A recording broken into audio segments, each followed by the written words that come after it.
ओम शांति। 2/1/2021 के साकार महावाक्य आज सुनते हैं। हेडिंग में बाबा ने कहा, मीठे बच्चे, बाप की श्रीमत का रिगार्ड रखना, माना मुरली कभी मिस नहीं करना, हर आज्ञा का पालन करना। प्रश्न दिया बाबा ने, अगर तुम बच्चों से कोई पूछे राजी खुशी हो तो तुम्हें कौन सा जवाब फलक से देना चाहिए? उत्तर में बाबा ने कहा, क्या बोले हम बच्चे? बोलो, परवाह थी पार ब्रह्म में रहने वाले की, वो मिल गया, बाकी क्या चाहिए? पाना था सो पा लिया। तुम ईश्वरीय बच्चों को किसी बात की परवाह नहीं। तुम्हें बाप ने अपना बनाया, तुम्हारे पर ताज रखा, फिर परवाह किस बात की? ओम शांति। बाप समझाते हैं, बच्चों की बुद्धि में जरूर होगा कि बाबा बाप भी है, टीचर भी है और सुप्रीम गुरु भी है। इसी याद में जरूर होंगे। ये याद कभी कोई सिखला भी नहीं सकते। बाप ही आकर कल्प कल्प आकर सिखलाते हैं। वही ज्ञान सागर पतित पावन भी है। वो बाप भी है, टीचर भी है, गुरु भी है। ये अब समझा जाता है जबकि ज्ञान का तीसरा नेत्र मिला है। बच्चे भले समझते तो होंगे, परंतु बाप को ही भूल जाते हैं, तो टीचर गुरु फिर कैसे याद आएगा? माया बहुत ही प्रबल है। जो बाबा कहते, माया बहुत ही प्रबल है, जो तीन रूप में महिमा होते हुए भी तीनों को बुला देती है। इतनी सर्वशक्तिमान है। बाबा माया को भी कह रहे हैं, माया भी क्या है? सर्वशक्तिमान है। बच्चे भी लिखते हैं, बाबा हम भूल जाते हैं, माया ऐसी प्रबल है, ड्रामानुसार है बहुत सहज। बच्चे समझते हैं ऐसा कभी कोई हो नहीं सकता। वही बाप, टीचर और सतगुरु है। सच सच इसमें गपोड़े आदि की कोई बात नहीं है। वो तीनों है ही, ये गपोड़ा नहीं है। अंदर में समझना चाहिए ना, परंतु माया भुला देती है। कहते हैं हम हार खा लेते हैं, तो कदम कदम में पदम कैसे होंगे अगर हार खाएंगे तो? देवताओं को ही पदम की निशानी देते हैं, सबको तो नहीं दे सकते ना, देवताओं के पैरों में देते हैं। ईश्वर की ये पढ़ाई है, मनुष्य की नहीं है। मनुष्य की ये पढ़ाई कभी हो नहीं सकती। भले देवताओं की महिमा की जाती है, परंतु फिर भी ऊंचते ऊंच एक बाप है। बाकी उनकी बड़ाई क्या है? आज गदाई कल राजाई। देवताओं के लिए बाबा कह रहे, आज गदाई कल राजाई। अभी तुम पुरुषार्थ कर रहे हो ऐसा लक्ष्मी नारायण बनने का। जानते हो इस पुरुषार्थ में बहुत फेल होते हैं। पढ़ते फिर भी इतने हैं जितने कल्प पहले पास हुए थे।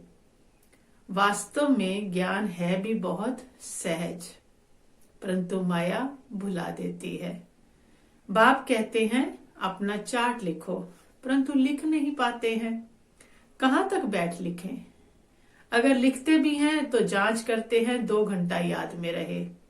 फिर वह भी उन्हों को ही मालूम पड़ता है जो बाप की श्रीमत को अमल में लाते हैं।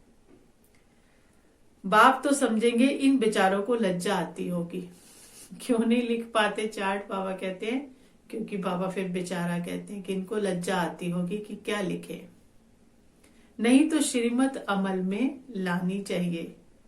मुश्किल, परंतु 2% मुश्किल चार्ट लिखते हैं।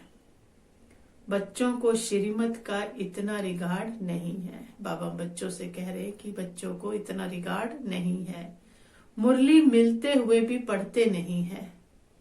दिल में लगता जरूर होगा, बाबा कहते तो सच है। हम मुरली ही नहीं पढ़ते तो बाकी औरों को समझाएंगे क्या? याद की यात्रा। ओम शांति। रूहानी बाप क्योंकि औरों को क्या समझाएंगे? याद की यात्रा बाबा कहते कैसे फिर सिखाएंगे? रूहानी बाप रूहानी बच्चों को समझाते हैं। ये तो बच्चे समझते हैं बरोबर हम आत्मा हैं, हमको परम पिता परमात्मा पढ़ा रहे हैं। और क्या कहते हैं, मुझे याद करो तो तुम स्वर्ग के मालिक बनो। इसमें बाप भी आ गया, पढ़ाई और पढ़ाने वाला भी आ गया, सदगति दाता भी आ गया। थोड़े अक्षर में सारा ज्ञान आ जाता है। यहां तुम आते ही हो इसको रिवाइज करने के लिए। बाप भी यही समझाते हैं, क्योंकि तुम खुद कहते हो हम भूल जाते हैं। क्यों बाबा बार बार रिवाइज कराते हैं? क्योंकि हम खुद ही कहते हैं हम भूल जाते हैं, इसलिए यहाँ आते हैं रिवाइज करने। भले कोई यहाँ रहते हैं तो भी रिवाइज नहीं होता है, कोई बाबा के पास भी रहते हैं, साथ भी रहते हैं, तो भी बाबा कहते हैं उनसे रिवाइज नहीं होता है। क्यों? तकदीर में नहीं है।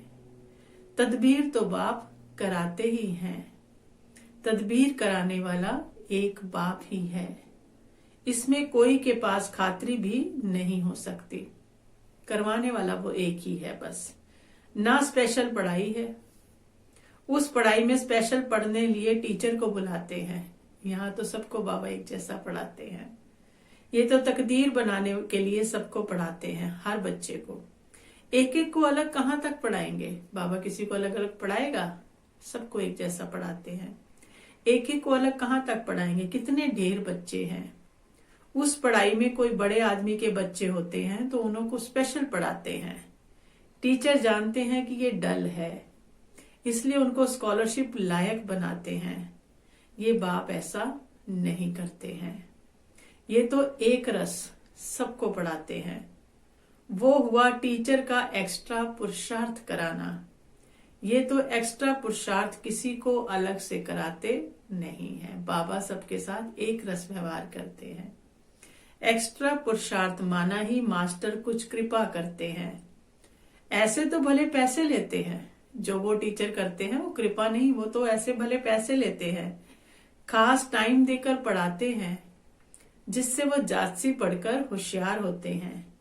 यहाँ तो जातसी कुछ पढ़ने की दरकार ही नहीं, बात ही नहीं है। इनकी तो बात ही नहीं है। एक ही महामंत्र देते हैं, मन मना भव। इसमें क्या पढ़ाएंगे अलग से? सबको एक ही महामंत्र मिला हुआ है, मन मना भव। याद से क्या होता है? ये तो समझते हो बाप ही पतित पावन है।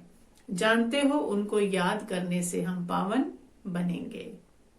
अब तुम बच्चों को ज्ञान है, जितना याद करेंगे उतना पावन बनेंगे।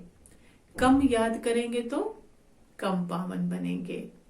ये तुम बच्चों के पुरुषार्थ पर है। बेहद के बाप को याद करने से हमको ये बनना है लक्ष्मी नारायण जैसा। उन्हों की महिमा तो हर एक जानते हैं ना। कहते भी हैं आप पुण्य आत्मा हो, हम पाप आत्मा है। ढेर मंदिर बने हुए हैं, वहां सब क्या करने जाते हैं? दर्शन से फायदा तो कुछ भी होता नहीं है। एक दो को देखकर चले जाते हैं, बस दर्शन करने जाते हैं। क्या करते हैं? दर्शन करने जाते हैं। क्या कहते हैं? फलाना यात्रा पर जाता है तो हम भी चले जावें।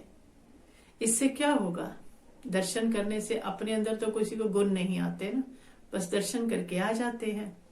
बाबा कहते हैं इससे क्या होगा? कुछ भी नहीं। तुम बच्चों ने जो यात्राएं की हैं, जैसे और त्योहार मनाते हैं वैसे यात्रा भी एक त्योहार समझते हैं। कहीं भी यात्रा पर निकल जाते हैं।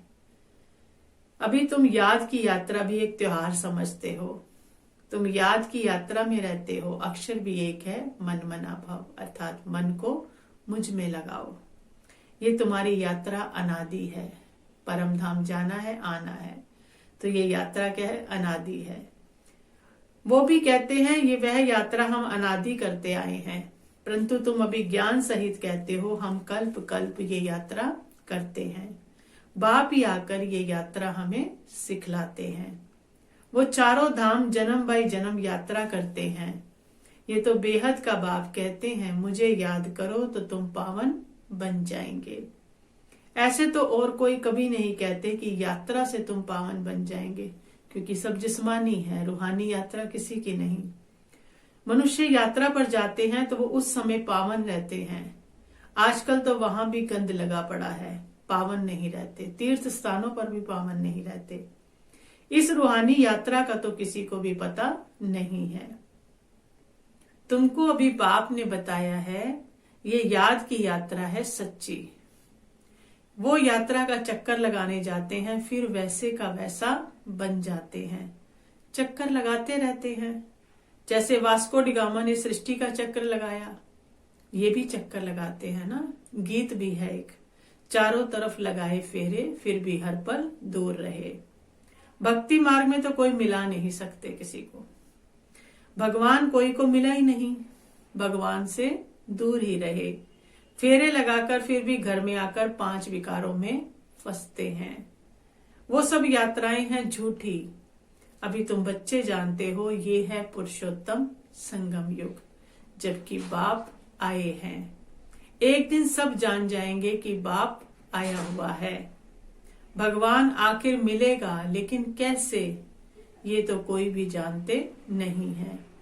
ये तो मीठे मीठे बच्चे ही जानते हैं कि हम श्रीमत पर इस भारत को फिर से स्वर्ग बना रहे हैं। भारत का ही तुम नाम लेंगे ना, उस समय और कोई धर्म होता नहीं, सारी विश्व पवित्र बन जाती है। अभी तो ढेर धर्म है।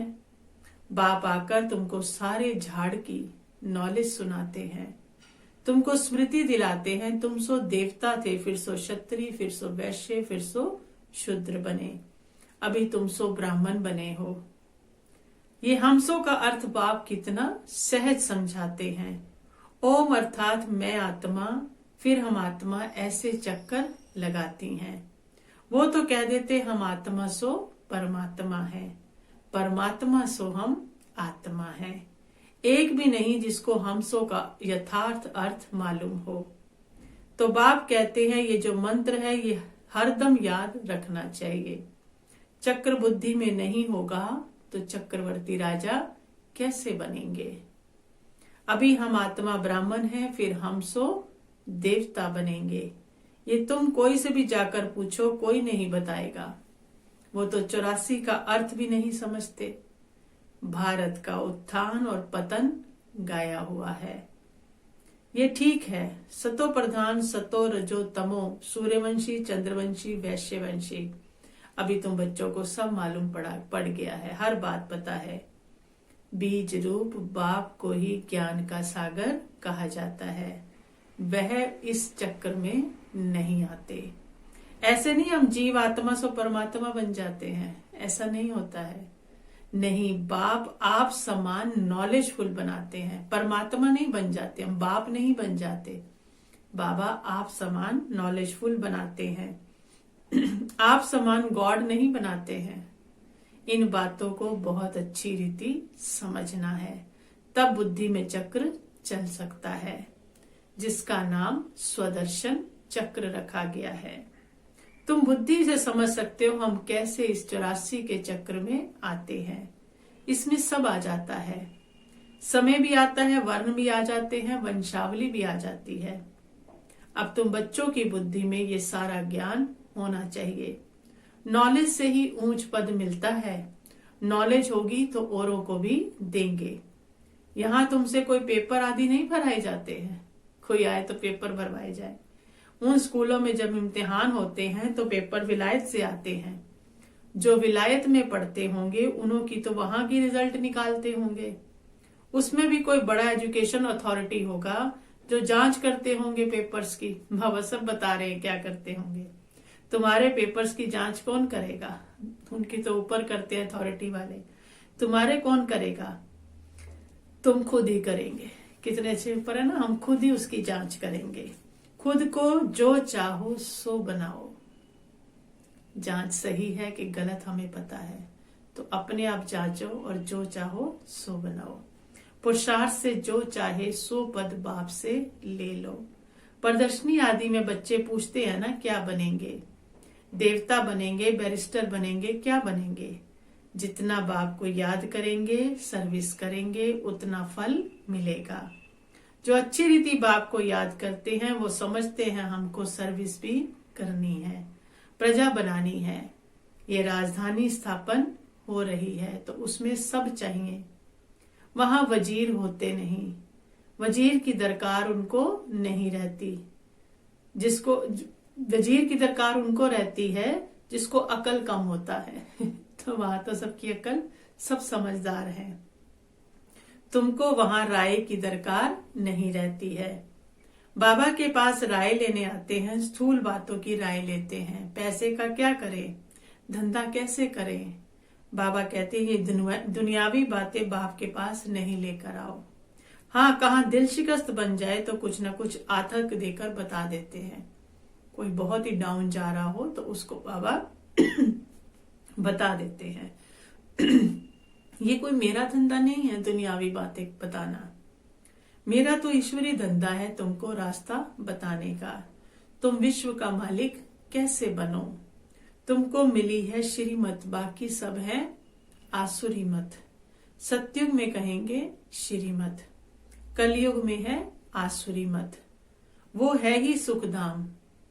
वहां ऐसे भी नहीं कहेंगे कि राजी खुशी हो, तबीयत ठीक है, वहां ये क्वेश्चन नहीं होगा। ये अक्षर वहां होते नहीं कि तबीयत ठीक है। ये यहाँ पूछा जाता है कोई तकलीफ तो नहीं है, राजी खुशी हो, इसमें भी बहुत बातें आ जाती हैं। वहां दुख है ही नहीं जो पूछा जाए सतयुग में। ये है ही दुख की दुनिया। वास्तव में तुमसे कोई पूछ नहीं सकता, ब्राह्मणों से भी। भले माया गिराने वाली है तो भी बाप मिला है ना। मिला कौन है हमें, बाप मिला है ना। तुम कहेंगे क्या तुम खुशखरात पूछते हो हमारी, हम ईश्वर के बच्चे हैं, हमसे क्या खुशखरात पूछते हो। बाबा कहते हैं हम क्या कहेंगे, हम तो ईश्वर के बच्चे हैं। परवाह थी पार ब्रह्म में रहने वाले की, बाप की वो मिल गया फिर किसकी परवाह है। ये हमेशा याद करना चाहिए कि हम किसके बच्चे हैं। ये भी बुद्धि में ज्ञान है कि जब हम पावन बन जाएंगे तो फिर लड़ाई शुरू हो जाएगी। तो जब भी तुमसे कोई पूछे कि तुम राजी खुश राजी हो तो बोलो हम तो सदैव खुश राजी हैं। बीमार भी हो तो भी बाप की याद में हो। तुम स्वर्ग से भी जासी यहाँ खुश राजी हो, जबकि स्वर्ग की बादशाही देने वाला बाप मिला है। तो जो हमको इतना लायक बनाते हैं तो हमको क्या परवाह रखी है। अब ईश्वर के बच्चों को क्या परवाह है। वहां देवताओं को भी परवाह नहीं, देवताओं के ऊपर तो कौन है, ईश्वर है, और वो हमें मिला है तो हमें किस बात की परवाह है। तो ईश्वर के बच्चों को क्या परवाह हो सकती है। बाबा हमको पढ़ाते हैं, बाबा हमारा टीचर सतगुरु है, बाबा हमारे ऊपर ताज रख रहे हैं, हम ताजदारी बन रहे हैं। तुम जानते हो हमको विश्व का ताज कैसे मिलता है। बाप नहीं ताज रखते, ये भी तुम जानते हो। सतयुग में बाप अपना ताज अपने बच्चों पर रखते हैं, जिसको अंग्रेजी में कहते हैं क्राउन प्रिंस। यहाँ जब तक बाप का ताज बच्चे को मिले तब तक बच्चे को उत्कंठा रहेगी, कहाँ बाप मरे तो ताज हमारे सिर पर आवे। कलयुग की बात है।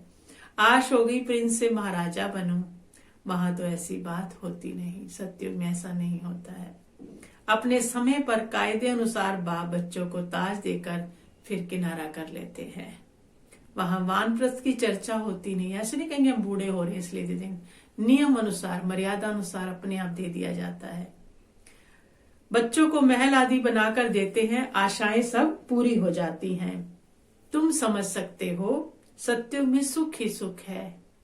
प्रैक्टिकल में सब सुख तब पाएंगे जब वहां जाएंगे। अभी तो बाबा सब बता रहे हैं, लेकिन प्रैक्टिकल में कब मिलेगा, जब वहां जाएंगे। वह तो तुम ही जानो स्वर्ग में क्या होगा। एक शरीर छोड़ फिर कहाँ जाएंगे। अभी तुम्हें प्रैक्टिकल में बाप पढ़ा रहे हैं। तुम जानते हो हम सच सच स्वर्ग में जाएंगे।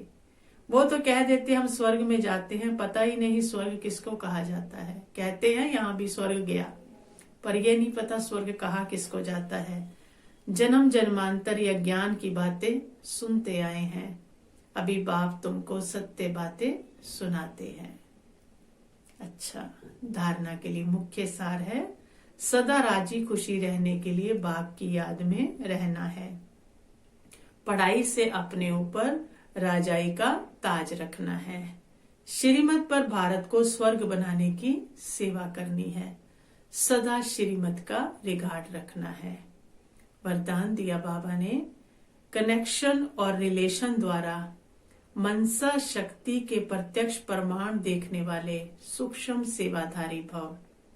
कनेक्शन और रिलेशन द्वारा मनसा शक्ति के प्रत्यक्ष प्रमाण देखने वाले सूक्ष्म सेवाधारी भव। बाबा कहते जैसे वाणी की शक्ति व कर्म की शक्ति का प्रत्यक्ष प्रमाण दिखाई देता है ना, वैसे सबसे पावरफुल साइलेंस शक्ति का प्रत्यक्ष प्रमाण देखने के लिए बाप दादा के साथ निरंतर क्लियर कनेक्शन और रिलेशन हो। इसे ही योग बल कहा जाता है। ऐसी योग बल वाली आत्माएं स्थूल में दूर रहने वाली आत्मा को सम्मुख का अनुभव करा सकती हैं, आत्माओं का आह्वान कर उन्हें परिवर्तन कर सकती हैं। यही सूक्ष्म सेवा है। इसके लिए एकाग्रता की शक्ति को बढ़ाओ। कल भी बाबा ने यही कहा वरदान में, आज भी बाबा यही कह रहे कि एकाग्रता की शक्ति को बढ़ाओ और ये सूक्ष्म सेवा करो। स्लोगन दिया बाबा ने, अपने सर्व खजानों को सफल करने वाले ही महादानी आत्मा हैं। अपने सर्व खजानों को सफल करने वाले ही महादानी आत्मा हैं। अच्छा, ओम शांति।